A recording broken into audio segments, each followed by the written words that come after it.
ሰላም ብያለሁ የቻናል ተከታታዮች ዛሬ ቪዲዮ ያቀረብኩላችሁ እንደምታዩት ነው። የኢትዮጵያ ብሔራዊ ባንክ ታሪካዊ የሆነውን የግማሽ ቢሊዮን ዶላር ጨረታ ይፋ ማድረጉን በተመለከተ ነው። መረጃውን እንግዲህ ከተለያዩ ሶሻል ሚዲያ እንደተመለከታችሁት ዛሬ የወጣ መረጃ ነው።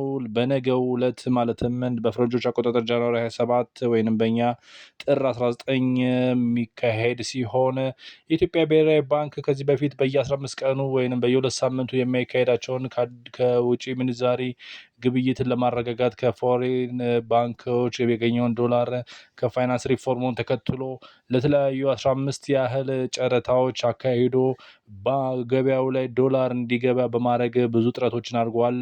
አሁን ግን ባልተጠበቀ መልኩ በጣም በሚደንቅ መልኩ በልዩ ሁኔታ ባለው የ500 ሚሊዮን ዶላር ጨረታን ነው ለነገ የቀጠረው። እናም እስቲ ዛሬ ደግሞ የበለጠ ለማብራራት ይሄ ምን ማለት ነው የሚለውን እንመልከተው። በተለይ ግን እስቲ በዋነኝነት እንደነገርኳችሁ ከባለፉት ጊዜያቶች ከነበሩት ከሚሊዮኖች አሁን ላይ በግማሽ ቢሊዮን ያህል መጨመሩ በጣም ከፍተኛ ልዩነት እንደሆነና ይሄም እንግዲህ ከነበረው አጠቃላይ ወደ 600% ጭማሪ የውጭ ምንዛሬ አቅርቦት ነው ለገበያው ብሔራዊ ባንክ ያመቻቸው። ይህንንስ አይነት ከፍተኛ የሆነ ጽንፍ የረገጠ እርምጃ ብሔራዊ ባንክ ለምን ወሰደ የሚለውን ነገር ለማየት ብንሞክር አንዳንድ ነጥቦችን ማንሳት ይቻላል። በተለይ በዋነኝነት የመጀመሪያው ነጥብ የሚሆነው አላቋርጥ ያለው የውጭ ምንዛሬ እጥረትና የገቢ እቃ ክፍያ መዘግየቶችን ለመፍታት ነው። ይሄ በጣም በባንኮች ላይ ኢምፖርት ለሚደረጉ እቃዎች ክፍያ በጣም እጦትና ገቢ እቃዎች መዘግየት መፈጠሩ እንደገናም ይሄ ደግሞ የፈጠረው የውጭ ምንዛሬው አለመቋረጥ እጥረቱ ማለት ነው። ይህንንም ለመፍታት ያሰበ ነው። ይህም በተለይ ዋነኝነት የዋጋ ንረት ላይ እና የንግድ ተቋማትን ፈተነ የሚገኝ በመሆኑ አንደኛው ይህንን ምክንያት ሲሆን፣ በሌላ በልኩ ደግሞ በተለይ ከአይኤምኤፍ ያገኘው ድጋፍ ነው። ይህም ባለፉ ሳምንታት እንደተረዳ ነው ከአይኤምኤፍ እስከ 261 ሚሊዮን ዶላር ገንዘብ እንደተለቀቀለት የኢትዮጵያ መንግስት ይታወቃል። እናም ይህንን የብድር የገንዘብ ያገኘውን ገንዘብ ከራሱ በመጨመር ይህንን ከፍተኛ የዶላር ጨረታ ማውጣት እንዳስቻለው ነው የመገንዘብ የሚቻለው። በሌላ በልኩ ደግሞ የብሔራዊ ባንክ ይህንንም ሊያደርግ የቻለበት ምክንያት በንግድ ላይ የተቀመጡትን የተለያዩ አዳዲስ ዳይሬክቲቮችን ለማጠናከር ያለመ እንደሆነ ይገመታል። በተለይ ከገቢ እቃ ዋጋ ትመና እና ከተለያዩ ገበያ እውነታዎች ጋር የወጡትን የውጭ ምንዛሬም የተለያየ አይነት ዳይሬክቲቮችን ለማጠናከር እንደሆነ ይገመታል። እንዲሁም ደግሞ በተለይ ከጥቁር ማርኬት ጋር ተያይዞ የሚመጣውን ጫና ለመመከትም በዋነኝነት ይሄ የጨረታ ዓላማ ተብሎ ይወሰዳል። ምክንያቱም በኦፊሻሊ የአንድ ዶላር 155 ብር ቢሆንም በጥቁር ገበያ አሁንም በተለያየ መልኩ ከ12% እስከ 15% ልዩነት ከዛ በላይም እንዳለ ይታወቃል። እና ይህንንም እንግዲህ ገንዘብ ዶላር ወደ ገበያው በጎርፍ መልክ በማስገባት የጥቁር ገበያውን ለመመከት ከጥቁር ገበያው ጋር ያለውን የኦፊሻል ሬት ለማመጣጠን አለመ ይረዳል። ይሄንም ስንል እንግዲህ በዓላማው እንዲሁም ደግሞ እስቲ ምን አይነት የዚህ የዶላሩ አቅርቦት ምን አይነት አስተዋጽኦ አለው ወይንም ምን አይነት ሁኔታዎችን ሊፈጥር ይችላል የሚለውንም በሀሳብ ደረጃ አንስተን ብንወያይ በተለይ በእያንዳንዱ ሴክተር ስናይ ለምሳሌ ለንግድ ተቋማት በተለይ ከአስመጪዎች አንፃር በጣም ቀለል ያለ የውጭ ምንዛሬ አቅርቦት እንዲኖራቸውና የተለያዩ የሚያስፈልጉትን እቃዎችን ወደ ሀገር ውስጥ እንዲያስገቡ እና የሚያስገቡት እቃ የአገር ውስጥ የገበያ ምርት ዋጋዎችንም እንዲሁም ገቢ እቃዎች ላይ የዋጋ መመጣጠን እንዲፈጠር እና የተሻለ አቅርቦት እንዲኖር ለማስቻል በቢዝነሶች ላይ የፈለጠ አምራቾችም ቢሆኑ ንግድ ተቋማት ላይ እንዲሁም በግብርናም ጭምር የተሻለ ሁኔታ መፍጠር የሚችልበት ሁኔታ ይኖራል። ለተጠቃሚዎች ደግሞ በተለይ ይሄ ምን አይነት ሁኔታ ይፈጥራል ብንል በዋነኝነት የተረጋጋ የገቢ እቃዎች ነው። ከውጭ የሚመጡ እቃዎች በጣም የተረጋጉ ሳይሆኑ አንዴ ዶላር ሲገኝ የሚመጣ አንዴ ዶላር ሲገኝ የሚጠፋበት ሁኔታ ነበረ።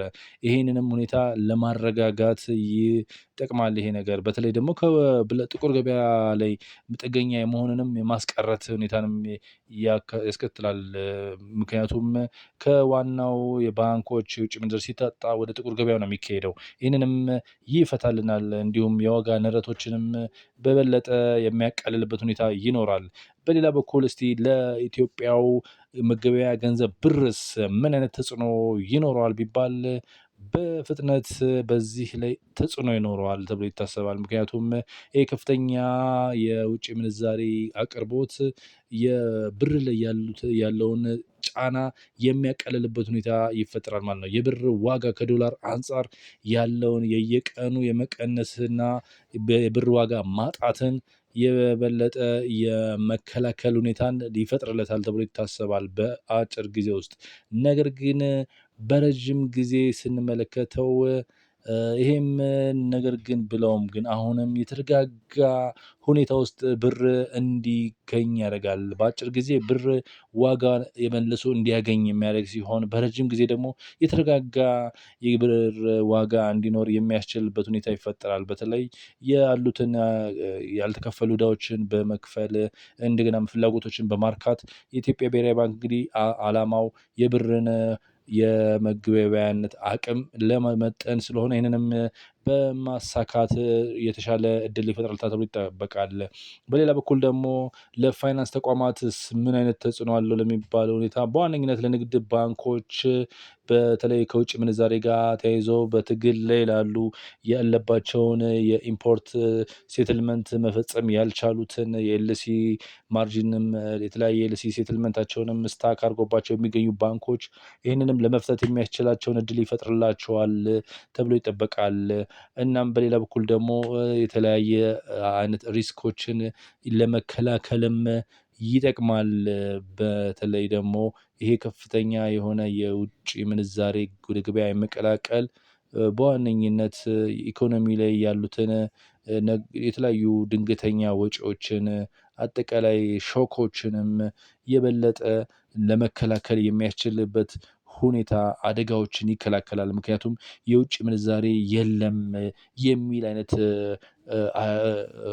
ጭምጭምታ ወይም ሀሜት ሲነሳ የተለያየ አይነት ሾክ ይፈጠራል። በገበያ ላይ የተለያየ አይነት እጥረት ይፈጠራል። ገና ለገና እጥረቱ ባይኖርም ስጋቱ ራሱ የተለያየ ችግር ይፈጥራል። ይህንንም አደጋዎች ለመከላከል ይሄ የውጭ ምንዛሬ በጣም ገበያው ላይ ጥሩ ነገር ይፈጥራል ተብሎ ይጠበቃል። እናም እንግዲህ ማለት የሚቻለው ይሄ የ500 ሚሊዮን ዶላር ኦክሽን በጣም ከብሩ የበለጠ ከፍተኛ አቅምና ከፍተኛ በብሔራዊ ባንክ ከፍተኛ የሆነ ስቴትመንት ነው ብሔራዊ ባንክ እየሰጠ ማለት የምንችለው።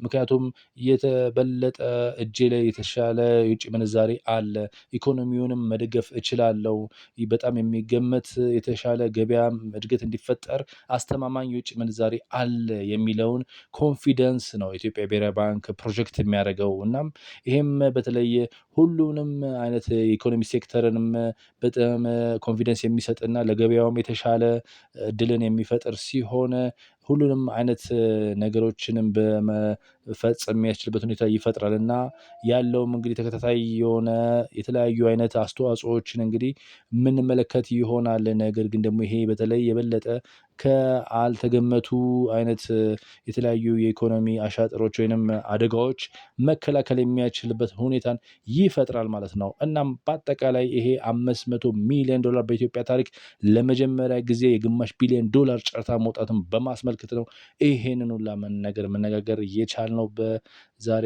ወቅት። እስቲ በእናንተ ዘንድ ምን አይነት ሀሳብ አለ? ሀሳባችሁን በዚህ ኮሜንት ላይ ብታጋሩኝ እወዳለሁ። ለማንኛውም ለዛሬ ይህንን ያቀረብኩላችሁ ቻናሉን ሰብስክራይብ በማድረግ ላይክ፣ ሼር በማድረግ እንድጨርሱ በማለት በዚያ ብቃለው። ሰላም።